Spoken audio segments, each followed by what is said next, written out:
Hello friends, जय Balaji.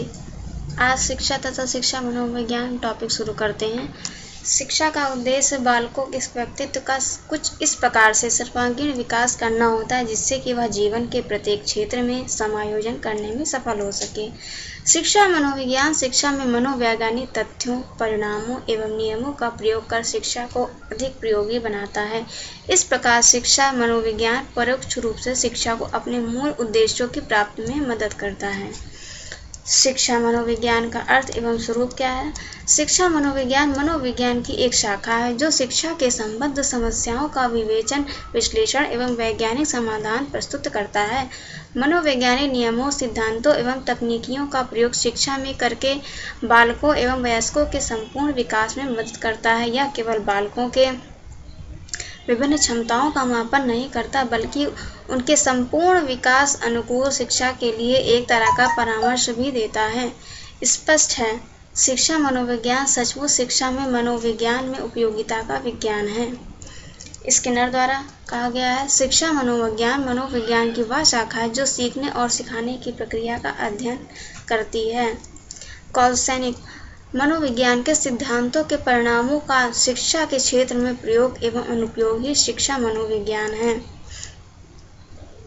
Crow and crow के अनुसार शिक्षा मनोविज्ञान व्यक्ति के जन्म से लेकर वृद्धावस्था के सीखने के अनुभवों का वर्णन एवं व्याख्या करता है। शिक्षा मनोविज्ञान की प्रकृति व विशेषताएं। शिक्षा मनोविज्ञान की मानव व्यवहार का अध्ययन करता है। शिक्षा मनोविज्ञान शैक्षिक परिस्थितियों में मानव व्यवहार का अध्ययन करता है।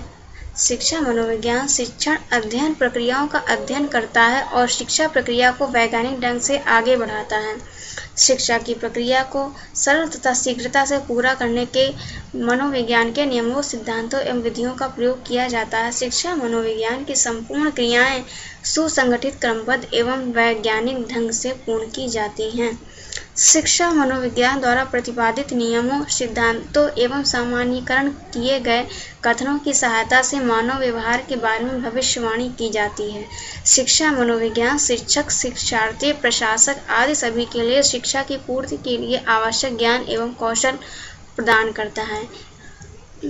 अब एक क्वेश्चन आता है बीएड बीटीसी में, एक शिक्षक के लिए मनोविज्ञान का ज्ञान क्यों आवश्यक है, या फिर उपयोगिता करके पूछ लिया जाता है। तो इसका आंसर ये होगा, छात्रों के वंशानुक्रम और वातावरण के बारे में ज्ञान प्राप्त करने के लिए, विकासात्मक अवस्थाओं को समझने में, छात्रों के वर्गीकरण में आवश्यक है, कक्षा में शैक्षिक वातावरण उत्पन्न करने में सहायक है, शिक्षा के उद्देश्यों के निर्धारण में सहायक है, पाठ्यक्रम निर्माण में सहायक है, शिक्षण विधियों के चयन में सहायक है, मापन व मूल्यांकन की विधियों में सहायक है, समय सारणी में सहायक है, शिक्षा विशिष्ट बालकों की पहचान में सहायक है, शोध कार्य हेतु प्रोत्साहन, निर्देशन एवं परामर्श के लिए सहायक है, व्यक्तिगत भिन्नताओं को समझने में सहायक है, अनुशासन की नवीन विधियों एवं मनोवैज्ञानिक विधियों में सहायक है, अध्यापकों व छात्रों के प्रति प्रेम एवं सम्मानपूर्ण अपनाने में सहायक है, शिक्षार्थियों में धनात्मक मनोवृत्ति के विकास में सहायक है। शिक्षा मनोविज्ञान के क्षेत्र या विषय विस्तार। शिक्षा मनोविज्ञान के क्षेत्र में वंशानुक्रम, विकास, व्यक्तिगत भिन्नता, व्यक्तित्व, सीखने की प्रक्रिया का स्वरूप, सीखने की परिस्थितियां, मापन एवं मूल्यांकन, निर्देशन तथा मानसिक स्वास्थ्य, अपवादात्मक बालक या विशिष्ट बालक, पाठ्यक्रम निर्माण। अब शुरू करते हैं हम लोग विधि। पहली विधि है अंतर्दर्शन विधि। इसके प्रतिपादक संरचनावादी विलियम वुंट, जेम्स रिचनर आदि मनोवैज्ञानिकों ने चेतन अनुभूति का अध्ययन करने के लिए किया था। इन्होंने चेतन अनुभूतियों का विज्ञान माना है। चेतन अनुभूतियों का अध्ययन अंतर्दर्शन द्वारा किया जाता है। अंतर्दर्शन का अर्थ है अपने भीतर देखना अथवा अपनी मनोदशा का अपने आप अध्ययन या निरीक्षण करना। अंतर्दर्शन का मतलब होता है कि अगर आपने किसी से झूठ बोला तो वो तो आप ही जानते हैं कि आपने सही बोला है या झूठ बोलना है। यह अंतर्दर्शन विधि के अंतर्गत आता है। अतः अंतर्दर्शन विधि वह विधि है क्या हो गया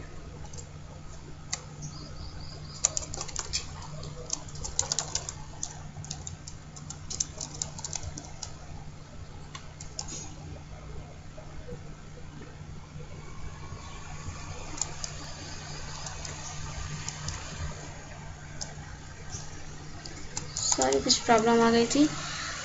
अंतर्दर्शन वह विधि है जिसके द्वारा व्यक्ति अपनी मानसिक स्थितियों का स्वयं अध्ययन करता है। उसके लिए किसी दूसरे व्यक्ति की आवश्यकता नहीं, वह खुद जानता है कि क्या मेरे लिए सही है और क्या गलत है। प्रारंभ में मनोवैज्ञानिक अपने अनुभवों के अनुसार अर्थात सुख दुख घृणा प्रेम आदि में अपनी मानसिक दशाओं तथा भावनाओं का अंतर्दर्शन करके उनका मनोविश्लेषण तथा दर्शन करके मनोवैज्ञानिक सिद्धांतों का प्रतिपादन करते थे। जॉन लॉक के अनुसार मस्तिष्क द्वारा अपनी स्वयं की क्रियाओं का अध्ययन करना ही अंतर्दर्शन है। बी.एन. झा के अनुसार आत्मनिरीक्षण अपने स्वयं के मन का निरीक्षण करने की प्रक्रिया है जिसमें हम किसी मानसिक क्रिया के समय अपने मन में उत्पन्न होने वाली स्वयं की भावनाओं और सब प्रकार की क्रियाओं का निरीक्षण विश्लेषण एवं वर्णन करते हैं। अब इसमें स्टेप हैं। पहला स्टेप है व्यक्ति किसी बाह्य वस्तु पर ध्यान देता है, उसकी सही प्रत्यक्षीकरण करता है। और सेकंड है बाह्य वस्तु पर ध्यान देने से व्यक्ति में एक विशेष प्रकार की मनोदशा उत्पन्न होती। उत्पन्न मनोदशा का व्यक्ति अध्ययन या निरीक्षण करके बताता है। इसके कुछ गुण भी हैं और कुछ डीमेरिट्स भी होती हैं, कुछ मेरिट्स भी होती हैं। मेरिट्स देख लेते हैं। या किसी भी समय स्थान पर इनका प्रयोग या किसी भी समय स्थान पर इसका प्रयोग किया जाता है। यंत्रों की इसमें आवश्यकता नहीं होती है, व्यय की आवश्यकता नहीं होती, कोई खर्च नहीं होता है। इसमें व्यक्ति अपने व्यवहार के संबंध में प्रत्यक्ष तत्काल वास्तविक ज्ञान प्राप्त कर लेता सकता है। मतलब सीधे सीधे वो प्राप्त कर सकते, किसी न यंत्र की आवश्यकता है, किसी चीज़ की आवश्यकता नहीं है।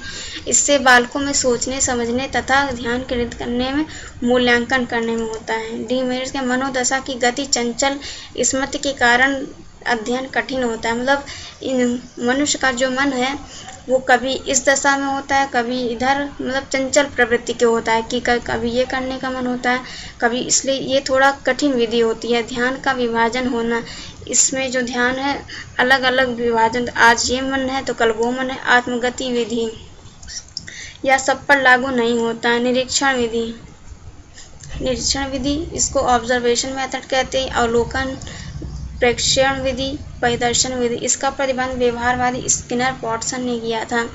व्यक्ति अपने व्यवहार के आधार पर दूसरों के व्यवहार पर अध्ययन करके उसकी मानसिक स्थिति, योग्यताओं, रुचियों का पता लगाता है। निरीक्षण का अर्थ है मानव व्यवहार को देखना, समझना, उससे संबंधित तथ्यों का पता लगाना। निरीक्षण में आप लोग क्या करते हैं, कोई बच्चा है, आप उसको डायरेक्ट ऑब्जर्व करके देखते हैं कि वो बच्चा क्या कर रहा है, कैसे कर रहा है, क्यों कर रहा है। तो ये निरीक्षण विधि के अंतर्गत संबंधित तथ्यों का पता लगाना। व्यक्ति का बाह्य व्यवहार ही उसके अंतर्मन का प्रतिबिंब होता है। प्रेक्षण कई प्रकार के होते हैं। नेचुरल स्वाभाविक होते हैं, पार्टिसिपेटिव सहभागित होते हैं। इसमें भी स्टेप होते हैं। स्टेप 1 होता है विषय के बाल व्यवहार को सावधानी से देखना। स्टेप 2 है इस व्यवहार को क्रमबद्ध तरीके से देखना। स्टेप 3 है बाह्य व्यवहार के आधार पर उसकी मानसिक स्थिति का पता लगाना। स्टेप 4 है विषय के व्यवहार के आधार पर व्याख्या करना। स्टेप 5 है सामाजिकरण के आधार पर सिद्धांतों का प्रतिपादन करना। Okay, thank you. अगर आपको ये वीडियो पसंद आया हो तो लाइक और सब्सक्राइब करें। धन्यवाद।